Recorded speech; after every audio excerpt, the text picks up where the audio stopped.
सोचिए, तेलगांव के सुनसान जंगल में एक चीख गूंजती है और तीन दोस्तों की जिंदगी हमेशा के लिए बदल जाती है। आज हम जिंदा बचने की एक ऐसी खौफनाक दास्तान को समझेंगे जो एक साधारण सी रात के अंधेरे में छिपी हुई है। तो सवाल यही है कि आगे हुआ क्या? एक मामूली सी बाइक राइड, एक छोटा सा ब्रेक और फिर एक चीख। चलिए देखते हैं कि कैसे एक सामान्य सी रात कभी ना खत्म होने वाले एक बुरे सपने में बदल गई। सब कुछ शुरू होता है एक छोटे से ब्रेक से, लेकिन जंगल का वो अंधेरा, वो किसी रहस्य की नहीं बल्कि एक खौफनाक हकीकत की शुरुआत थी।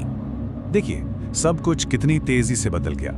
एक मामूली सा पड़ाव, अजय का बस कुछ देर के लिए अकेले जाना, और फिर वो चीख। बस वही एक चीख थी जिसने दोस्ती के भरोसे को तोड़कर खौफ की एक ऐसी नींव रखी जो हिलने वाली नहीं थी।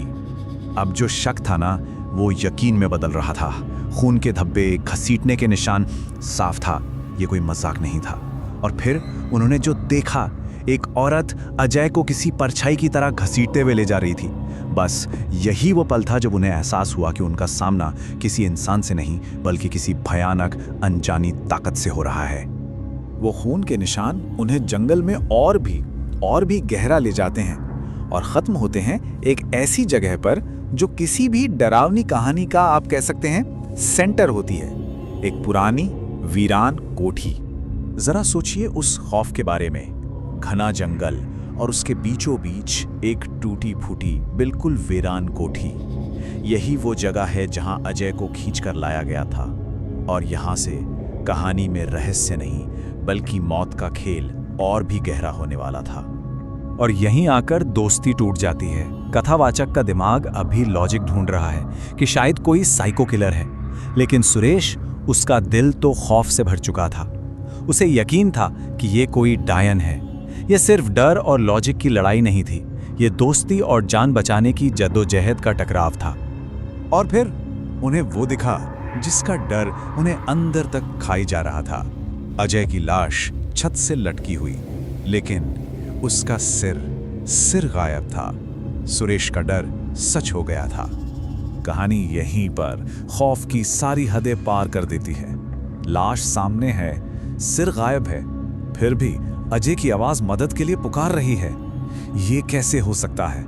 ये सवाल कथावाचक के जहन को बिल्कुल सुन्न कर देता है, और उस सवाल का जवाब किसी भी कल्पना से कहीं ज्यादा भयानक था। एक सर कटी औरत जिसके हाथ में था अजय का कटा हुआ सिर, और वो सिर बोल रहा था। बस यही वो पल था जब खौफ ने हकीकत का रूप ले लिया था। और फिर उस आत्मा ने अपना मकसद बिल्कुल साफ कर दिया। ये एक जानलेवा सौदा था। मेरा सिर ला दो वरना मैं तुम्हारा सिर ले लूंगी। अब कथावाचक की जिंदगी का सौदा एक खोए हुए सिर से जुड़ चुका था। यहां से कहानी सिर्फ डर की नहीं रहती बल्कि एक रहस्य की बन जाती है। जिंदा रहने के लिए अब सिर्फ भागना काफी नहीं था, बल्कि उस आत्मा के दर्दनाक अतीत को समझना बहुत जरूरी था। लेकिन कुछ समझने का मौका मिलता उससे पहले ही कथावाचक बिल्कुल अकेला रह गया। उस आत्मा ने सुरेश को अपने वश में कर लिया और उसे अपनी ही जान लेने पे मजबूर कर दिया। अब वो उस कोठी में अकेला था, उस सरकटी औरत के साथ। उस आत्मा की कहानी सिर्फ एक मर्डर की नहीं थी, बल्कि धोखे और बेरहमी की कहानी थी। एक छुट्टी का दिन जो एक भयानक अंत में बदल गया। यही दर्द था जो उसके बदले की आग को भड़का रहा था, और यही वजह थी कि उसकी आत्मा को शांति नहीं मिल पा रही थी। उसकी पूरी कहानी ना मुक्ति के इर्द गिर्द घूमती है। मतलब हिंदू फिलॉसफी के हिसाब से उसकी आत्मा तब तक इस दुनिया में फंसी रहेगी जब तक उसका सिर और शरीर एक साथ ना हो। मुक्ति ही उसकी आखिरी इच्छा है, और अब यही कथावाचक के जिंदा रहने का एकमात्र मिशन बन चुका था। अब कहानी अपने आखिरी और सबसे डेस्परेट मोड़ पर है। कथावाचक को जिंदा रहने के लिए सिर्फ भागना नहीं बल्कि एक जासूस बनकर उस आत्मा की पहेली को सुलझाना होगा। खौफ के बीच भी इंसान का दिमाग कैसे काम करता है, यह सच में कमाल की बात है। कथावाचक ने आत्मा की कहानी में एक बहुत मामूली से सुराग को पकड़ा, मछली तलने की बात, और उसी से एक लॉजिकल नतीजा निकाला। मतलब यहां वो एक शिकार से एक जासूस बन जाता है। और उसका अंदाजा बिल्कुल सही निकला। 2 घंटे की तनाव भरी खोज के बाद उसे तालाब की कीचड़ में दबी वो खोपड़ी मिल ही गई। ये एक भयानक खोज थी, पर यही उसकी आजादी की चाबी भी थी।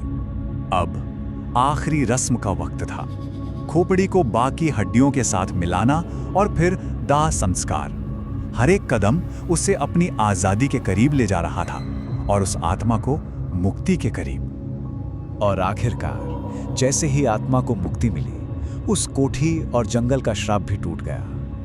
कथावाचक वहां से भाग निकला और उसने कभी मुड़कर नहीं देखा। लेकिन वो अपने पीछे सिर्फ उस जंगल को नहीं, बल्कि एक ऐसी रात की यादों को छोड़ आया था जो शायद जिंदगी भर उसका पीछा करने वाली थी।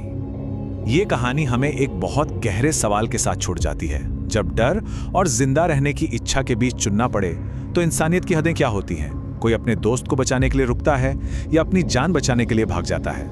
ये वाकई सोचने वाली बात है। अगर आपको ये कहानी पसंद आए तो इस चैनल को लाइक कर दीजिए और सब्सक्राइब कर दीजिए। मिलते हैं एक नई डरावनी कहानी वाली वीडियो में।